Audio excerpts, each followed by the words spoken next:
우리 본말 통해서 오직 성령의 권능을 받으라 20번째 말씀입니다. 비로소 그리스도인이라 그런 일컬음을 받았더라. 지난주에 이어서 두 번째 말씀 드리도록 하겠습니다. 여러분들이 그리스도인이라면 또 그리스도인이 되었다면 그거에 합당한 그리스도인의 삶을 살아야 합니다. 그래서 제가 오늘은 그리스도인이라면 도대체 우리가 어떤 삶을 살아야 될 건지, 예수를 믿는 사람들이라면 우리가 세상을 어떻게 살아야 되는가, 이 점에 대해서 말씀을 드리도록 하겠습니다. 여러분들이 잘 들으시고 오늘 말씀처럼 정말 예수를 믿는다면 이렇게 말씀대로 살아가시기 바랍니다. 첫 번째로는 큰 은혜를 사모해야 한다는 것입니다. 여러분들 우리 말씀 한번 같이 보도록 하겠습니다. 야고보서 4장 6절 말씀입니다. 자, 같이 한번 봅니다. 시작. 그러나 더욱 큰 은혜를 주시나니 그러므로 일렀으되 하나님이 교만한 자를 물리치시고 겸손한 자에게 은혜를 주신다 하였느니라. 아멘. 아멘. 더욱 큰 은혜를 주시리니. 여러분들, 은혜는 하나님이 주시는 선물입니다. 우리가 어디 가서 마트에 가서 돈 주고 살 수 있는 이런 것이 아닙니다. 우리가 어떻게 세상적으로 만들 수도 없습니다. 은혜는 정말 하나님께서 거저 값없이 주시는 것입니다. 사실 이 세상의 모든 것은 하나님께서 거저 값없이 주셨습니다. 이 땅도, 이 세상도, 태양도, 이 우주도, 모든 것을 하나님이 주시지 않았습니까? 어제 우리 아이들이 동물원을 갔다 왔습니다. 또 많은 그 꽃이 피어있는 그런 것도 보고 왔습니다. 근데 어떤 아이가 그러더라고요. 참 신기하다는 거. 어떻게 이렇게 작은 씨앗에서 이렇게 나무가 되고 열매가 맺는지 신기하다고 했어요. 그래서 제가 그랬습니다. 나도 신기하다고. 나도 정말 신기하다. 어떻게 작은 씨앗에서 이렇게 나무가 되고 거기서 어떻게 또 이렇게 맛있는 열매가 나올 수 있을까? 그것이 바로 하나님의 은혜입니다. 하나님이 아니고서는 그 작은 씨앗에서 열매가 나올 수가 없습니다. 우리도 마찬가지지 않습니까? 우리 모두가 다 작은 세포였습니다. 근데 엄마 뱃속에서 점점 커지더니 세상 밖으로 나오더니 점점 성장해서 이렇게 사람이 되지 않습니까? 모든 것이 하나님의 은혜입니다. 하나님이 모든 것을 주셨습니다. 근데 그 은혜를 우리가 잊고 삽니다.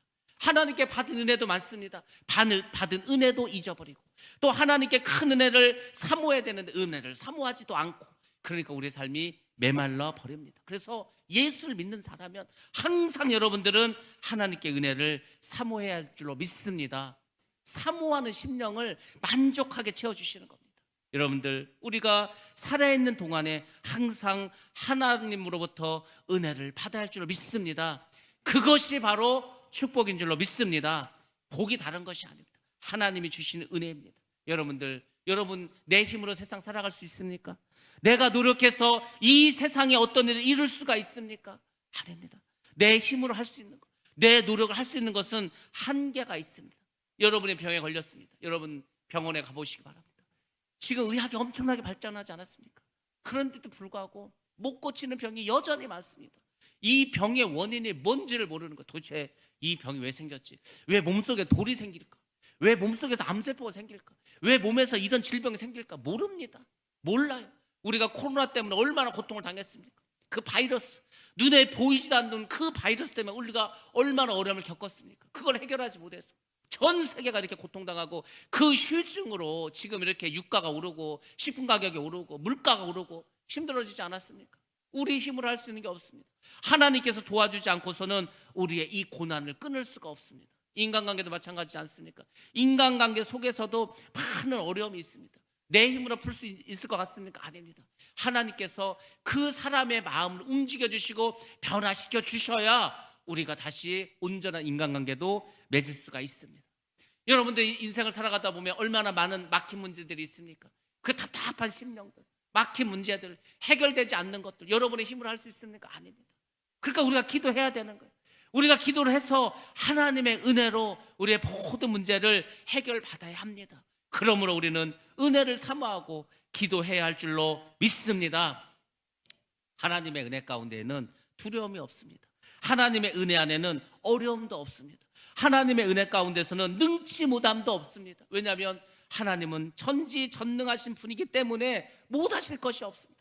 여러분들이 이것만 분명하고 확실하게 믿고 신앙생활해도 여러분의 신앙생활이 절대 실패하지 않습니다. 하나님은 전지전능하시다. 하나님은 모든 것을 하실 수 있다. 하나님께서는 모든 것을 알고 계신다. 이 믿음만 여러분에게 있어도 여러분들 걱정 안 하셔도 됩니다. 두려워하지 않으셔도 됩니다. 염려하지 않아도 될 줄로 믿습니다. 그래서 여러분들은 끊임없이 은혜를 사모하면서 살아가야 합니다. 여러분들, 우리에게 하나님의 은혜가 없다면 어떻게 목사가 목회를 할 수 있습니까? 목회 못합니다. 하나님의 은혜가 아니고 내 힘을 가지고 내 능력을 가지고 내 지식을 가지고 절대 목회할 수 없습니다. 목회하는 척은 할 수 있습니다. 사건 목사처럼 할 수 있습니다. 사업하듯이는 할 수 있습니다. 세상의 다른 어떤 사업장처럼 그렇게 운영할 수는 있습니다. 근데 진정한 목회는 할 수가 없습니다. 여러분들, 하나님의 은혜가 아니고서 장로의 직임을 다 감당할 수 있을 것 같습니까? 장로는 뭐 죄인입니까? 온갖 모든 악하고 더럽고 그런 것들 다 그냥 도맡아서 해야 되고, 그렇다고 좋은 소리를 듣는 것도 아니고 칭찬을 받는 것도 아니고 누가 격려를 해주는 것도 아니고 그 자리에 아무나 못 씁니다. 다 장로님들마다 내가 이거 언제 빨리 은퇴하냐, 다 그 생각할 수밖에 없습니다. 내가 이거 빨리 어떻게 이거를 놓고서 이거를 여기서 벗어날 수 있을까? 하나님의 은혜를 주시지 않으면 장로의 일도 할 수가 없습니다. 권사 집사도 마찬가지입니다. 하나님의 은혜가 아니고서는 그 일을 할 수가 없는 거예요. 해봤자 힘들기만 합니다. 그래서 그 직분을 감당할 수가 없습니다.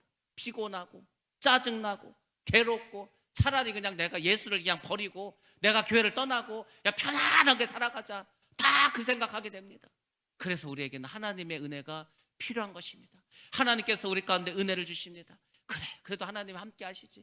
그래, 하나님께서 그래도 나를 도와주시지. 하나님께서 지금도 나와 역사하고 계시면서 나에게 계속해서 힘을 공급해 주시지. 그런 은혜가 있기 때문에 우리는 힘들고 어려워도 이 길을 걸어가고 있는 줄로 믿습니다.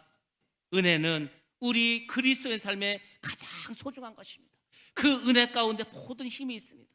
그 은혜 가운데 모든 능력이 있습니다. 그 은혜 가운데 풍성한 복이 있고, 그 은혜로 인해서 우리는 예수를 믿는 힘의 원천을 얻을 수가 있습니다. 그래서 은혜를 사모하라는 것입니다.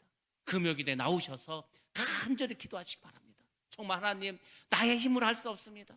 내가 할 수 없습니다. 하나님께서 도와주시지 않으면 이 일을 감당할 수가 없습니다. 사모하시면서 기도하시기 바랍니다. 새벽에도 나와서 기도하시기 바랍니다. 시간이 날 때마다 개인 기도를 하시기 바랍니다. 그럴 때 하나님의 은혜가 임하십니다.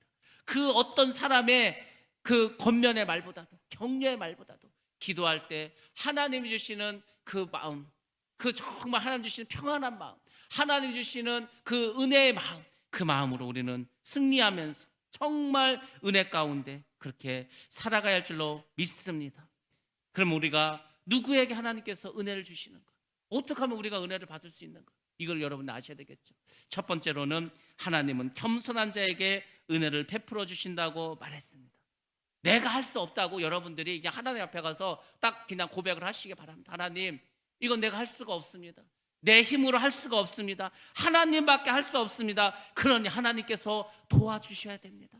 하나님 역사해 주셔야 됩니다. 내 힘으로 이걸 내가 어떻게 합니까? 여러분들이 하나님께 나아가서 겸손한 자세로 그렇게 기도하셔야 돼요. 겸손한 자를 하나님은 사랑하십니다. 겸손한 자에게 하나님께서 은혜를 베푸시고 복을 주십니다. 그래서 여러분들 하나님 앞에 엎드려서 간절하게 겸손하게 그렇게 기도하시기 바랍니다. 반드시 그 사람에게 하나님께서 은혜를 베풀어 주실 줄로 믿습니다. 두 번째로는 은혜의 보좌로 나오는 자에게 하나님께서는 은혜를 주십니다. 그래서 여러분들이 하나님을 찾으셔야 되는 거예요. 하나님을 간절히 찾으셔야 됩니다. 성경에 보면 많은 사람들이 나옵니다. 그 사람들이 다 어려움을 겪었습니다. 아브라함도, 이삭도, 야곱도, 요셉도 끊임없이 인생에 어려움이 있지 않았습니까? 우리도 마찬가지 아닙니까? 어떤 문제가 해결됐다, 끝났다, 이제 좀 평안해지겠다 싶으면 또 어디서 문제가 생깁니다. 여전히 문제는 끊임없이 발생합니다. 그럴 때 여러분들 어떻게 하십니까? 하나님을 찾으셔야 돼요.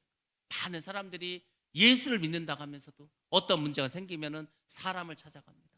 사람을 찾아가는 게 아니고 하나님을 찾아가시는. 물론 주의 종에게 가서 상담을 할 수 있습니다. 기도를 받을 수는 있습니다.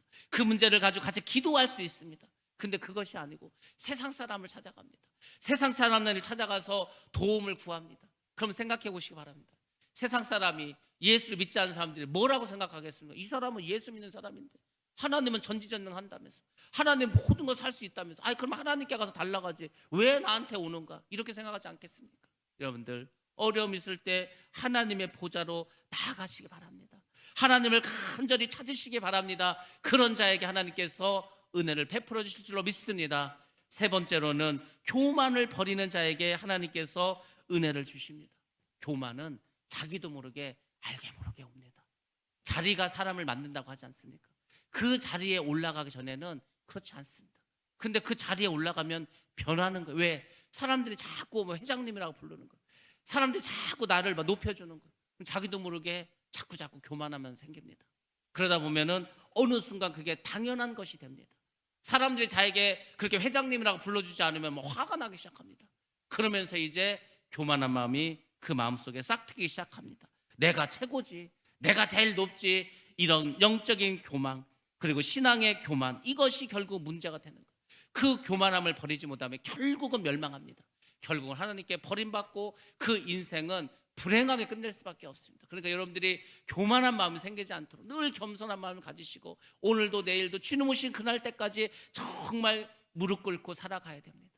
우리가 잘 아는 선교사 중에 존 하이드라고 하는 선교사가 있습니다. 이 사람이 영국 사람이었습니다. 목사님의 아들이었습니다. 신앙생활을 열심히 했습니다. 그래서 이 젊은 나이에 20대 젊은 나이에 하나님께 기도하면서 하나님, 내가 저 인도에 가서 저 죽어져가는 영혼들 위해서 내가 선교사의 삶을 살겠습니다. 이 사람이 기도를 하면 36시간도 기도를 했습니다. 그러니까 영적으로 충만한 사람이었습니다. 성령의 인도하심을 받는 사람이었습니다. 자, 드디어 이제 존 하이드가 인도를 향해서 배를 타게 됩니다. 그때 아버지의 친구 목사님이 있었습니다. 이 친구 목사님이 한국까지 나왔습니다. 그리고 인도로 가는 이 존 하이드를 축복해 주면서 쪽지를 하나 줍니다. 내가 쪽지를 주면서 하여튼 선교사의 직임을 잘 감당하라고 축복해 줍니다. 자, 존 하이드가 배를 탔습니다. 짐을 방에다 놓고 이제 갑판으로 나옵니다. 인도를 향해서 내가 이제 인도에 가서 정말 하나님의 일 열심히 하고 정말 내가 이름을 정말 날릴 수 있는 선교사가 되게 되겠다. 꿈에 부풀었습니다. 그리고 그 친구 아버지 목사님 쪽지가 생각이 났습니다. 그 쪽지를 꺼내서 봤습니다. 근데 그 쪽지를 읽는 순간 이 존 하이드는 화가 막 치밀어 올랐습니다. 막 짜증이 나서 그 쪽지를 막 구겨서 막 집어 던져버렸습니다. 그 쪽지에 뭐라 써 있는지 아십니까? 이렇게 쓰여져 있었습니다. 존 하이드, 나는 내가 성령 충만할 때까지 너를 위해서 기도하겠다. 네가 성령 충만할 때까지 내가 너를 위해서 기도해 주겠다. 이렇게 써 있었습니다. 이게 뭐 화가 날 일입니까? 이게 그 쪽지를 막 구겨서 집어던질 그런 내용입니까? 그럼 존 하이드는 왜 화가 났겠습니까? 아니, 내가 지금 성령 충만해서 기도도 36시간 하고 있고, 내가 지금 성령 충만해서 이 20대 나이에 내 청춘을 불사르기 위해서 지금 인도 땅으로 선교사라 가고 있는데, 내가 이렇게 성령 충만한데 뭘 지금 나를 위해서 성령 충만하기 위해서 기도를 하냐? 여기에서 화가 난 거예요. 여기서 화가 났습니다. 여러분들, 그런 거예요. 다른 거에서 화가 나는 게 아니고 다른 거에서 짜증 나는 게 아닙니다. 여러분들 신앙생활 하면서 누가 어떤 말을 했어, 좋은 말을 했어. 근데 왜 화가 납니까? 교만하기 때문에 그런 거예요. 아니, 내가 지금 성령 충만한데 뭘 내가 성령 충만하기 위해서 기도를 해주겠다는 거냐? 그 말에 이 사람이 막 화가 났습니다. 여러분들, 우리도 그럴 수 있는 거예요. 내가 지금 새벽 예배도 나오는데, 내가 금요 기도에도 나오는데, 내가 시간 날 때마다 나와서 기도하는데 뭘 자꾸 나한테 성령 충만하라고 하는지, 그 말이 짜증이 나고 그 말이 나를 화나게 한다면 내 마음이 교만해진 겁니다. 내 신앙생활이 교만해졌다는 거예요. 내 영적 상태가 교만해졌다는 거예요. 누가 그렇게 말하면 감사합니다. 저를 위해서 더 기도해 주세요. 제가 부족합니다. 제가 더 성령 충만해야 됩니다. 그러니까 저를 위해서 정말 기도해 주세요. 너무 감사합니다. 이게 겸손한 자세 아닙니까? 근데 우리는 화를 내고 이렇게 할 수 있다는 겁니다. 나중에 존 하이드가 성령의 음성을 듣습니다. 내가 교만한 마음이 들었고 내가 잘못 생각했구나. 그래서 회개를 하고 인도에 가서 정말 선교의 사명을 잘 감당했습니다. 여러분들, 우리는 정말 하나님의 은혜를 받아야 됩니다. 그 은혜를 받기 위해서 여러분에게 필요한 것이 있습니다. 겸손하셔야 됩니다. 늘 하나님의 은혜의 보좌로 나와야 됩니다. 여러분의 영적인 교만함을 버릴 때 하나님께서는 한량없는 은혜를 베풀어 주실 줄로 믿습니다. 두 번째입니다. 우리가 그리스도인으로 예수를 믿는 사람으로 어떻게 살아야 될까? 하나님께 순복해야 된다는 것입니다. 순복이라는 것은 순종과 복종을 합친 말입니다. 하나님께 순종도 하고 복종도 해야 된다는 겁니다. 여러분들, 성경에서 말하는 게 무엇인지 아십니까? 하나님의 말씀에 순종함으로 승리한 사람들의 역사가 쓰여있는 것이 성경입니다. 또 하나님의 말씀에 불순종해서 하나님의 심판을 받은 사람들의 역사가 쓰여져 있는 것, 그것이 바로 성경이라는 겁니다. 아담을 보시기 바랍니다. 아담이 뭐 엄청난 거를 하나님께서 명령했습니까? 선악과 먹지 말라는 거. 선악과 뭐 다 네 마음대로 해, 선악과만 따먹지 마, 그렇게 그 말씀을 명령을 했습니다. 근데 그 말씀을 거역해 버렸습니다. 거역하면 어떻게 됩니까? 저주받습니다. 여러분들, 예수를 믿는 사람이 하나님의 말씀에 불순종한다, 하나님의 말씀을 거역한다, 그러면 심판받는 겁니다. 저주받는 겁니다. 아담이 그런 삶을 살았습니다. 아브라함이 나옵니다. 어떤 사람입니까? 하나님의 말씀에 순종했습니다. 순종하면 어떻게 합니까? 하나님 복을 주십니다. 그래서 어떻게 됐습니까? 복의 근원 됐습니다. 믿음의 조상이 되었습니다. 뭐 예수 믿는 거 다른 게 아닙니다. 하나님의 말씀에 순종하는가, 거기에서 우리의 삶이 다 드러나고 나타납니다. 성경에서 말하는 것도 결국은 그겁니다. 그러니까 여러분들 어떻게 돼요? 첫 번째로는 말씀을 잘 깨달아 아셔야 되겠죠. 아니, 하나님이 뭐라 말씀하시는지 알려면 성경을 봐야 될 거 아닙니까? 말씀을 들어야 될 거 아닙니까? 말씀을 배워야 될 거 아닙니까? 그래서 우리가 오후에 셀모를 통해서 말씀을 배우는 거예요. 공부를 하는 겁니다. 그리고 또 이제 제가 이제 점점 이제 우리가 좀 안정되고 이렇게 하면은 아예 그냥 강사를 모셔다가 이 성경 공부를 할 겁니다. 성경 시리즈를 할 거예요. 성경이 보이네, 이런 시리즈가 있습니다. 그거를 창세기부터 저 요한계시까지 쭉 공부하게 되면은 성경에 대한 맥이 딱 들려. 성경이라는 건 이런 책이었구나. 여러분들이 몇십 년 신앙생활한 거, 그거보다도 이거 한번 딱 들으면은 성경에 딱 잡힙니다. 뭐 말씀을 알아야 기독교인이고 예수 믿는 사람이지 않습니까? 말씀 교육하셔야 됩니다. 말씀 알아야 됩니다. 말씀을 알아서만 됩니까? 말씀을 또 순종해야죠. 순종할 때 여러분들이 은혜를 받는 겁니다. 말씀을 통해서 순종하시고, 기도를 할 때 하나님께서 여러분들에게 어떤 마음을 주시고 여러분에게 명령을 주십니다. 그 기도할 때 주시는 말씀을 지키라는 거예요. 저도 여기 지금 서 있는 이 자리에 지금 오늘 서 있는 게 하나님께서 기도할 때 저에게 주셨던 말씀이 있습니다. 그 말씀에 순종했기 때문에 여기 서 있는 거예요. 제가 불순종했다면 누가 뭐라고 해도 안 왔습니다. 저는. 근데 하나님께서 너 가라고 하면 가야지, 종이라면서. 근데 왜 안 가냐고, 왜 버티냐고. 제가 막 안 가니까 주변의 목사님을 막 동원하고 주변의 상황을 막 동원해서 제가 갈 수밖에 없도록 하나님 만들어 주시더라고요. 하나님 말씀에 순종하셔야 됩니다. 순종해야 우리가 복을 받을 줄로 믿습니다. 제가 지난 주간에 어떤 목사를 만났어요. 이 목사님이 은퇴를 하셨습니다. 70이 되셔서 은퇴를 하셨어요. 75세의 나이입니다. 근데 여전히 기도를 하면 하나님께서 일을 하라는 거예요. 그래서 이제 이번에 뭔 일을 하냐? 하와이로 가라는 거야. 하와이. 그 하와이를 왜 갑니까? 하와이 주변에 섬이 많다. 근데 그 섬에 많은 사람들이 있다는 거예요. 그래서 하와이에 가서 거기 신학교를 세우고 그 주변에 섬에 있는 그 원주민들 전도도 하고 거기는 목사들 데려다가 신학 재교육도 하고 뭐 그런 일을 하라는 거예요. 75세의 나이에 하나님, 저는 나이도 많습니다. 저는 돈도 없습니다. 아는 사람도 없습니다. 맨날 그래도 하나님이 그렇게 하라고 해서 기도는 막 열심히 했습니다. 하루에 2번씩, 한 번 기도하면 3시간, 4시간씩 40일 금식 기도를 하면서 그렇게 기도를 하셨어요. 드디어 하나님께서 길을 여셨습니다. 한국에 있는데 하와이에서 사역하신 분이 한국에 들어오셨습니다. 그분을 하나님 만나게 하셨어요. 그래서 이제 그분과 여러 가지 대화를 통해서 이분이 하나님의 쌓이는가 보다. 그래서 그 하와이에서 오신 목사님과 이제 6월 17일 날 이번 주에 하와이로 들어가십니다. 그래서 이제 한번 쭉 이제 둘러보시는 거예요. 가서 어떤 일을 해야 되는 것인가. 근데 하나님께서 말씀하십니다. 너 나이가 많다는 거 그거 자꾸 말하지 말라는 거예요. 아니, 아브라함도 70이 넘은 나이에, 모세도 80의 나이에 하나님께서 쓰시지 않았으니까 뭐 나이 가지고 뭐 한 해 못 하네 이런 얘기 하지 말라는 거예요. 두 번째, 너 자꾸 돈이 없다고 하는데 돈이 없다고 그것도 말하지 말라는 거예요. 어차피 네 돈으로 하는 거 아니라는 거예요. 하나님께서 일을 하시면은 하나님께서 역사하신다는 거예요. 순종만 하라는 겁니다. 사람이 없다고, 아는 사람이 없다고, 아는 사람 다 때가 되면 붙여주겠다는 거예요. 하나님은 일을 그렇게 하십니다. 하나님은 우리가 믿음으로 순종하고 나아갈 때 필요한 모든 것들을 채워주십니다. 우리는 생각합니다. 하나님이 채워주시고 하나님이 돈도 주시고 아는 사람도 다 만나게 해주시고 하나님께 모든 것을 다 판을 벌려주시면 내가 그때 가겠습니다. 그 믿음이 아니에요. 누구나 할 수 있습니다. 하나님은 눈에 보이지 않지만, 손에 붙잡히지 않지만, 귀에 들리지 않지만 믿음으로 발자국을 일으킨 그 사람을 하나님은 사용하고 계신 줄로 믿습니다. 여전히 꿈과 기도로 이 목사님에게 말씀해 주셨어요. 그러니까 너는 순종만 하라는 거야. 순종만 할 때 우리가 하나님의 역사를 이루어 갈 줄로 믿습니다. 여러분, 순종과 복종은 차이가 있습니다. 순종은 이런 것입니다. 조건에 따라서 달라질 수가 있습니다.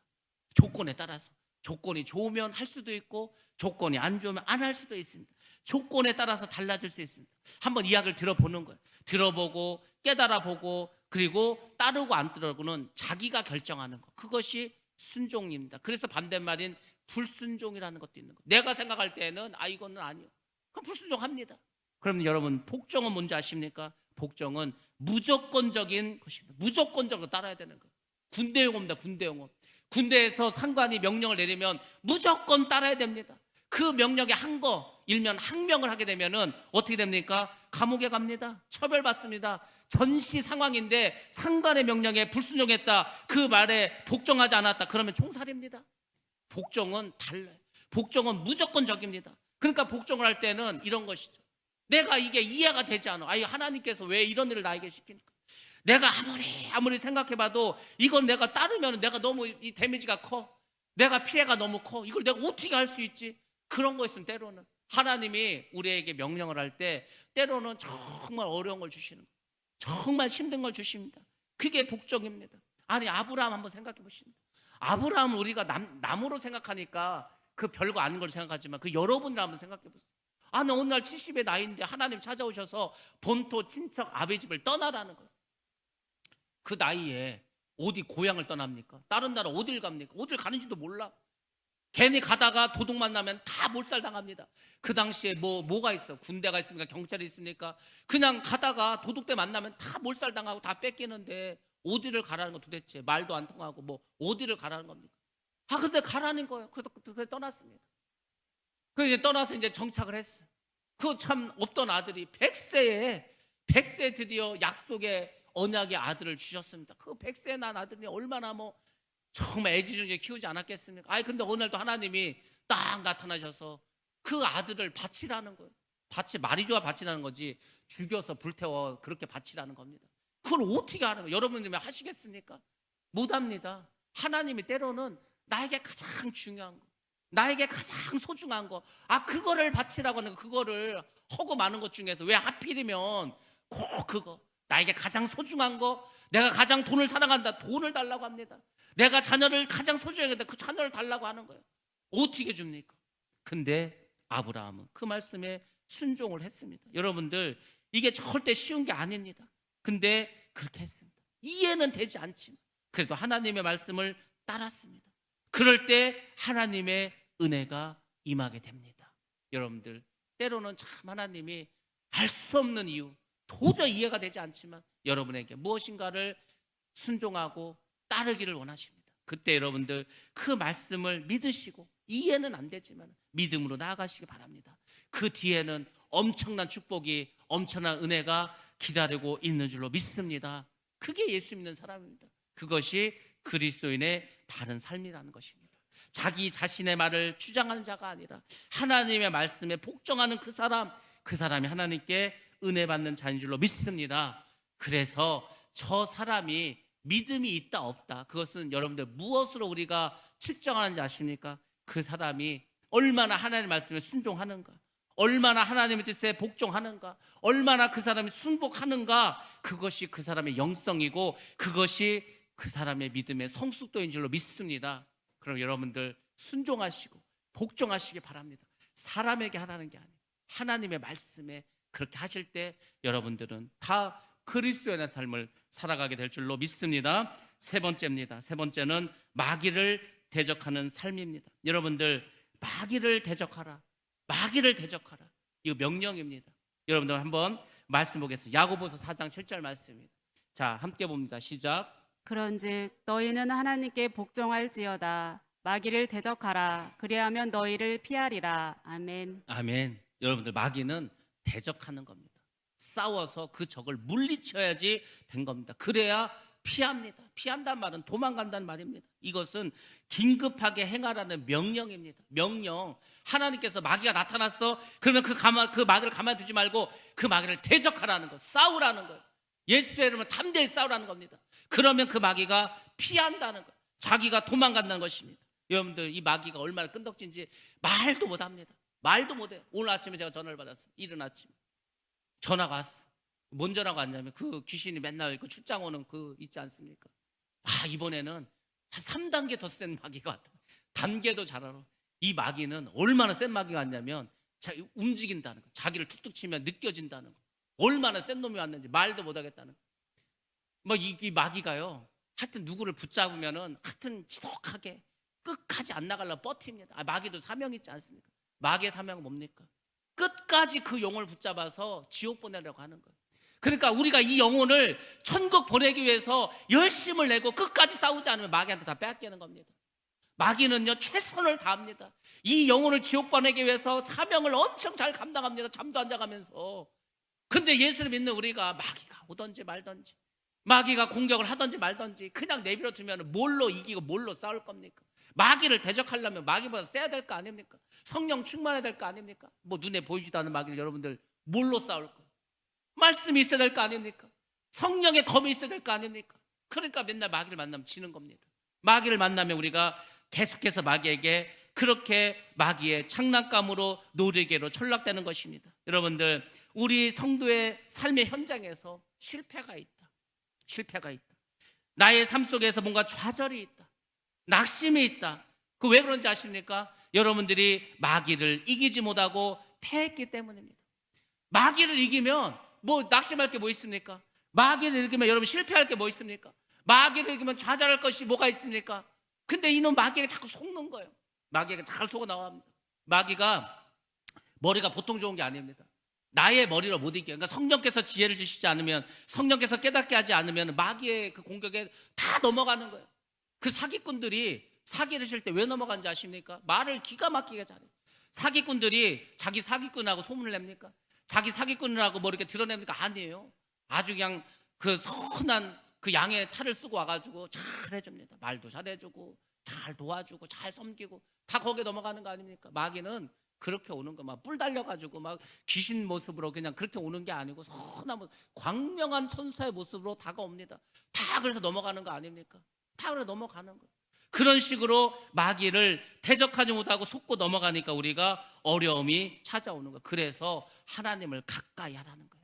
그래서 성령 충만하라는 겁니다. 성령 충만하면 아, 이놈 마귀 역사구나, 바로 알아요. 바로 누가 가르쳐주지 않아도 바로 마귀 역사라는 게 그냥 딱 보입니다. 그때 그 마귀를 대적하세요. 뭐 우리가 막 대놓고 이 악한 마귀 예수처럼 떠나갈지어라 이렇게 하셔도 되고, 그런 상황이 아니라면 속으로 해야 되는, 속으로. 제가 청년부 때 성경 공부를 합니다. 그때 우리 부원이 한 열 몇 명, 12명인가 됐습니다. 그래서 이제 성경 공부를 하는데 그 어떤 있어, 그 방이 그때 받고 있는 애가 있는데 자꾸 이걸 방해하는 거예요.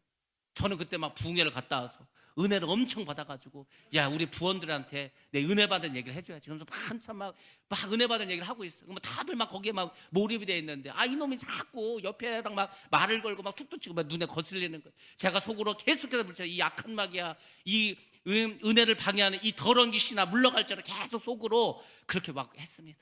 근데 어떻게 된지 아십니까? 세상에 덩치도 산많은 그 세상에 그 청년이 갑자기 뒤로 넘어지더니만 막 그냥 거품을 물어버리는 거예요. 갑자기. 그래서 어떻게 됐습니까? 성경 공부고 뭐고 다 끝나서 우르르 몰려가서 이게 어떻게 된 일이냐고. 제가 그때 속으로 그랬습니다. 야, 이놈 귀신이 참 징하다. 야, 결국 뭐 이런, 그거 아무도 생각하지 못했어요. 저도 생각하지 못했어요. 저는 솔직히 막 이렇게 속으로 막 하면은 잠잠해 줄 줄 알았더니 갑자기 뒤로 발락 넘어지더니만 덜덜덜덜 막 몸을 떨고 하는 거예요. 그 등치 산만한 그 후배였는데 마귀는 그렇게 역사합니다. 그냥 나가지도 않습니다. 해코지하고 나갑니다. 꼭 누구를 하여튼 해코지를 하는 거예요. 하여튼 경제적으로 손해를 입히든지 그런 식으로 나가는, 그게 마귀입니다. 그러니까 그 마귀를 대적해야 될 거 아닙니까?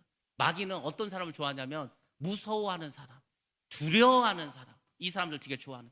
그러니까 마귀를 대적하라는 얘기는 마귀가 막 왔을 때 겁먹지 말라는 거. 겁을 왜 먹습니까? 우리에는 성령이 있고 하나님이 있고 천지를 창조하신 하나님께서 지켜주시는데 그까지 그 마귀가 막 때로 몰려도 상관없습니다. 아무것도 아니에요. 담대한 마음을 가지는 거예요. 여러분이 그 골리앗 앞에 섰던 다윗, 나는 만군의 주 여호와가 나와 함께 하신다, 그 믿음을 가지고 골리앗을 때려 눕힌 것처럼 어떤 마귀가 달려와도 나는 안 되지만 내 안에는 하나님이 계시고 성령이 계시니 내가 성령의 이름으로 예수의 이름으로 물리친다고 해보세요. 다 떠나갑니다. 근데 두려워하는 거예요. 덜덜덜덜 떠는 거예요. 그러니까 마귀가 그러죠. 아이고 저놈이 저렇게 좋은 총을 가지고 있는데, 저렇게 큰 무기를 갖고 있는데 그 있는 줄도 모르고 내가 겁주니까 벌벌 떠는구나. 그럼 자꾸 와서 장난치는 거예요. 자꾸 와서 그 사람에게 까붑니다. 까불어. 그게 까부는 거 아니에요. 근데 그 사람이 자꾸 넘어가는 거예요. 대적하지 못하고. 여러분들, 우리의 성도의 삶 속에서 이 마귀는 끊임없이 찾아옵니다. 끊임없이 그 싸움을 걸어옵니다. 왜 그런지 아십니까? 우리가 하나님의 뜻대로 살려고 하니까, 내가 하나님께 순종하려고 하면은 할수록 마귀는 다가오는 거예요. 내가 믿음도 없고 기도도 안 하고 그러면 마귀도 잠자고 놉니다. 아이고 뭐 건들 거 뭐 있어, 어차피 뭐 그냥 믿음도 없이 살아가는데. 근데 갑자기 내가 은혜를 받았어. 내가 이제 말씀대로 살아야지, 내가 이제 주의 뜻대로 살아야지, 내가 하나님의 일을 해야지 하는 순간 마귀도 깨어나가지고 끊임없이 싸움을 걸어옵니다. 마귀는 모략자입니다. 고발자입니다. 중상자입니다. 그래서 우리의 신앙생활을 계속해서 방해합니다. 그러니까 여러분이 대적해야 된다. 내비두면 자꾸 방해해서 나에게만 화가 나게 하고 짜증이 나게 하고, 그래서 신앙생활을 못하게끔 이렇게 만들어 갑니다. 마귀는 우리의 약점을 잘 알고 있습니다. 우리에게는 다 허점이 있습니다. 어떤 구멍이 있어요. 어떤 틈이 있습니다. 그 틈을 교묘하게 틈을 타서 들어옵니다. 그래서 우리 마음 가운데 불안을 주고 충동의 마음을 주고 불평하는 마음을 갖게 하고 섭섭한 마음을 갖게 하고 분노가 일어나게 하고 오해가 생기게 하고, 하여튼 자기가 가진 모든 것을 다해서 온갖 방법을 총동원해서 마귀가 일을 합니다. 그래서 결국은 악한 일을 하도록 하는 거예요. 마귀는 우리 생각으로 틈을 탑니다. 그러니까 여러분 어떻게 됐습니까? 여러분의 마음과 생각을 지키셔야 됩니다.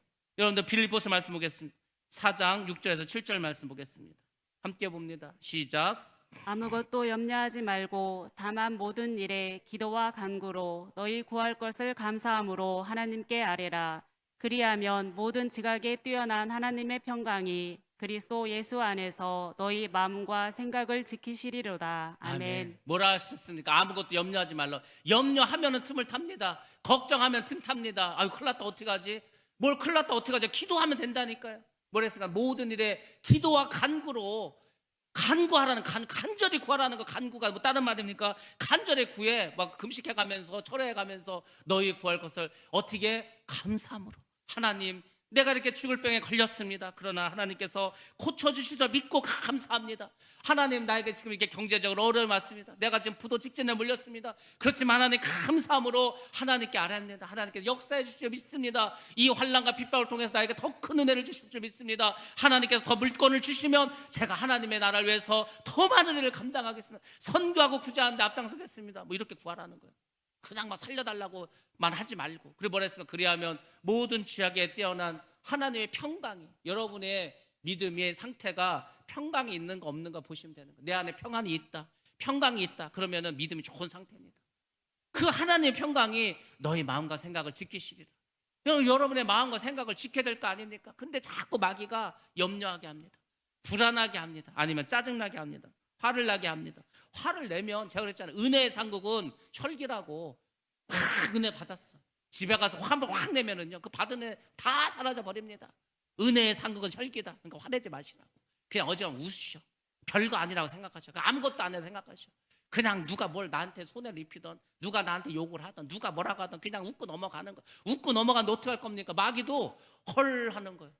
아니 막 그렇게 공격을 했는데 웃고 있어. 감사하고 있어. 기뻐하고 있어. 그러니까 마귀가 공격하고 싶은 의욕이 상실돼 버리는 거예요. 이 뭐지 이게? 뭘로 싸울 거야 마귀도. 그러니까 여러분이 거기에 반응을 해서 화를 내고 짜증을 내고 분노를 내고 막 두려워하고 걱정하고 그러면 마귀는 좋다 하고 더 달려듭니다. 여러분들, 마귀는 우리 생각을 틈을 타서 들어옵니다. 그러니까 여러분들이 하나님 주시는 권세로 물리치셔야 합니다. 마귀는 우리의 약점을 잘 알고 있습니다. 그렇지만 또 마귀가 한 가지 알고 있는 것이 있습니다. 그것이 무엇입니까? 우리에게는 하나님의 권세가 있다는 것을 알고 있습니다. 그래서 여러분들이 하나님의 권세를 사용하면 반드시 마귀는 떠나갈 줄로 믿습니다. 유명한 목사님 중에 스펄전 목사님이 있습니다. 그 스펄전 목사님이 마귀의 존재에 대해서 말하면서 이렇게 말씀하셨습니다.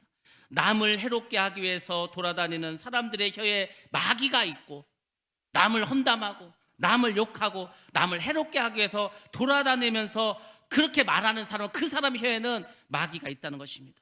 그 말을 들어주는 사람의 귀에도 마귀가 있다.